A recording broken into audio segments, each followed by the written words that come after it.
Ladies and gentlemen, boys and girls of all ages, J Money here, and I'm making this video really quickly for you guys today. And guys, in today's video, we are going to be talking about a recent interview with Ben Armstrong and one of the people in charge of Ledger, where they're going to end up talking about WTF is going on with this update that they announced last month. Basically, in this video, they're going to explain like the 3 points that they have, where they are going to end up talking about how this software is going to work and what it does.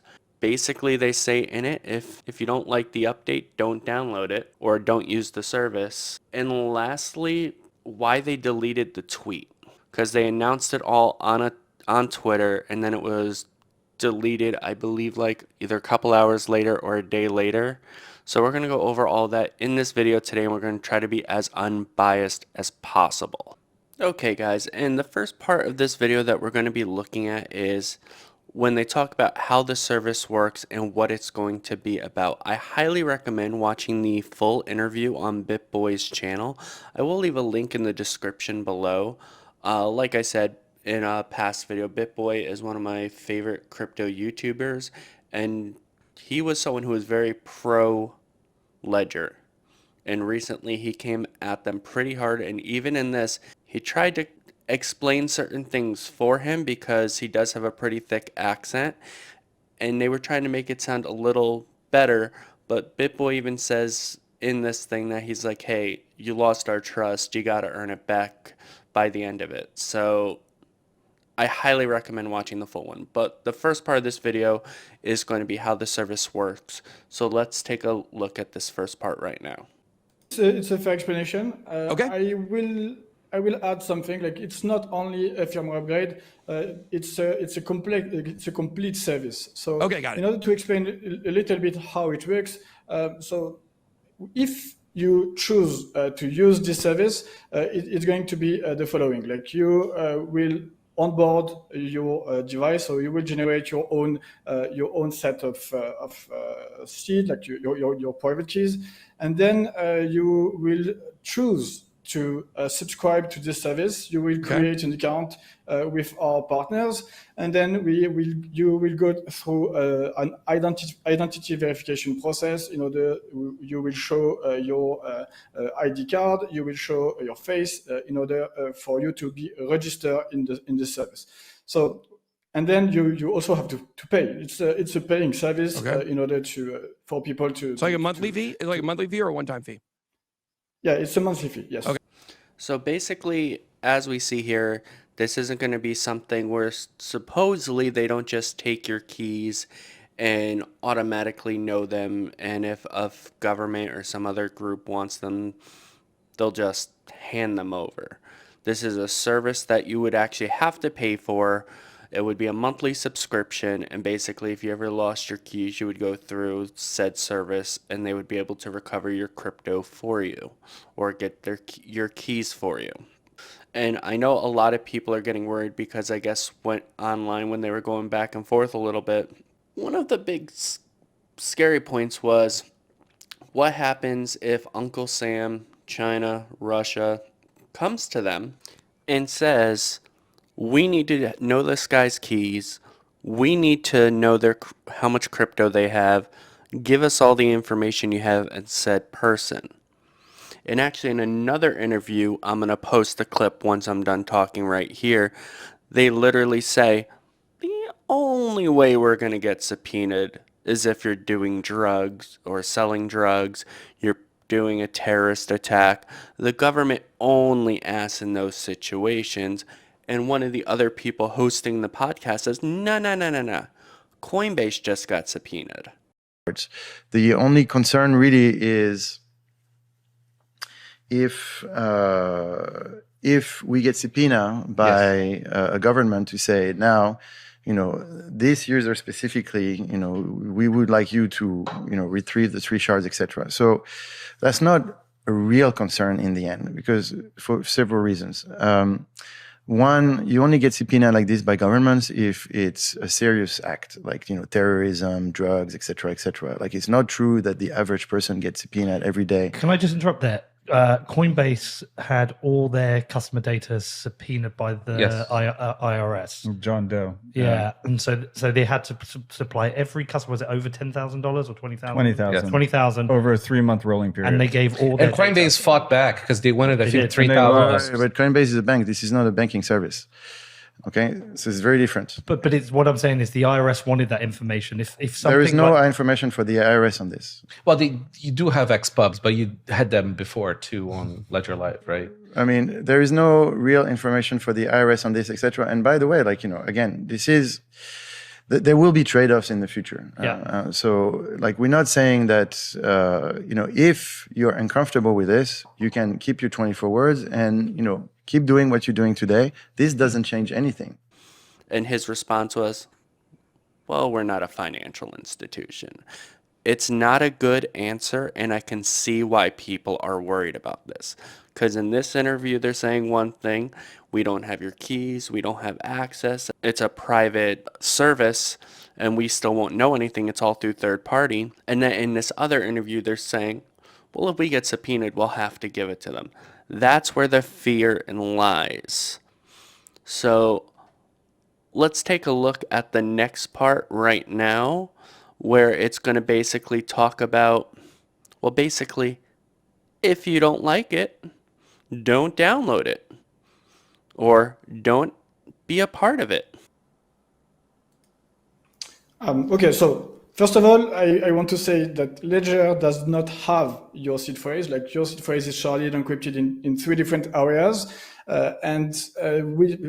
like Ledger, like technically Ledger can't give your seed phrase because we simply don't have it, even if you opt into this service. I think this thing is important to say because there was some confusion around that. Now, in the situation where like government would ask to release a specific shard in the situation where like there is a terrorist and this kind of thing, probably we would fight against this, and the different provider would fight against this. But I don't know what you read exactly, but probably the thing is like if there is like a government ask and you have no choice. You have to obey to the law at the end. So I think this might be the spirit of what has been said. But I don't know what exactly you are referring to. And by the way, so first of all, if for you in your threat model the government is high, like this is a high threat, and you don't want to be in this kind of situation, probably this service is not for you. If this is a threat for you, don't do it. That is an outrageous response from a company. This reminds me a lot from when the Xbox One was first coming out, and the CEO at the time is like, well, if you don't have an internet, don't buy the new console. It is literally a similar response. This is a company that we're supposed to trust and have faith in, and they're literally throwing it away. I'm going to show the clip from the Microsoft event just so you can kind of see the similarities.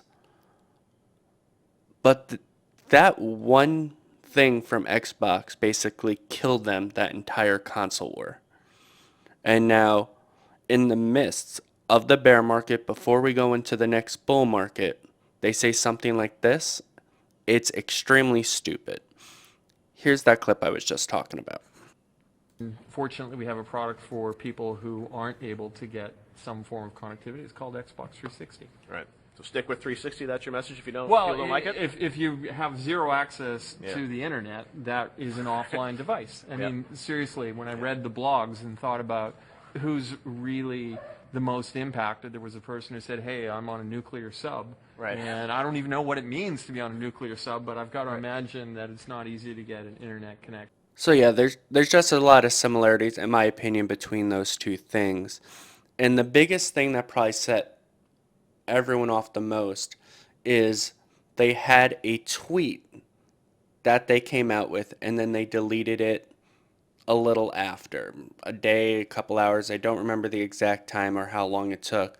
but because of all the blowback, they deleted it. And Ben even calls him out on that point over here. So I'm going to play that next clip right now, and I'll pull up the actual tweet as well.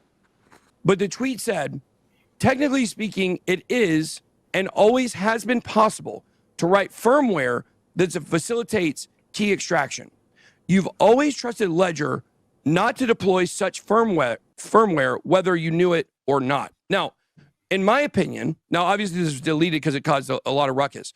In my opinion, I think what this is saying here is that with almost any product, we could release a super evil update if we wanted to. We could have it. Apple could do that to your iPhone. They could release an update that would steal all your data, that would take your seed phrase, but it's firmware. So you would have to manually go in and upgrade the device yourself. I think this tweet has been deleted because it's a little bit misleading and it created a lot of thread and it was unnecessary. And the reality is that when you use a wallet or when you use any kind of software, there is a part of trust. There is no choice for that. When you use a wallet, you rely on the fact that the wallet itself is not malicious. The wallet itself is secure. It has been written without vulnerability. You rely on this, and this is inevitable. So yeah, it's a lot like what BitBoy said in his clip. This tweet comes off as if, I mean, if we wanted to get your keys, we can just update the software and get them. And his response to that was, the tweet was FUD, and it's all about trust. But when you're coming out with these multiple different signals, we're secure, we're not going to go through the government, we're not going to give your keys, we don't have your keys. And then on this other podcast that someone in the leadership role, the Ledger CEO, says, well, if a government comes and asks for them, it's probably because you're doing some really bad stuff. Where's the trust? How can we trust? It's really difficult for me because I've had a Ledger since the last bull run. For the most part, it's been really, really good. I've only had one small issue with it, but after a factory reset on it, I haven't had any other real issues. And on my channel, I have a couple videos on there, AI ones, that basically explain what Ledger is, what their company was about, how secure they were. I had a video hyping up the Ledger stacks because that's what I wanted my next wallet to be. But I don't know if I can go that route anymore. I don't know if my trust with them is there any longer. And it kind of sucks because with my portfolio updates, Ledger makes it so easy for me to do them through their software. I mean, I have a Trezor on my back desk. I have an ePal that I use for my private portfolio. And at the end of the day, hey guys, if we wanted to, firmware right there, your keys are ours. I know they're not saying it that badly, but that's how it makes us feel. So at the end of the day, guys, let me know what you think about this whole situation. Do you still trust Ledger? And I don't know, guys, I don't even know how to end this video because it's very upsetting to me because, like I said, I've been using Ledger for a very long time, and this is just very disappointing. With that being said, guys, take care, spike your hair, and have a wonderful, wonderful day.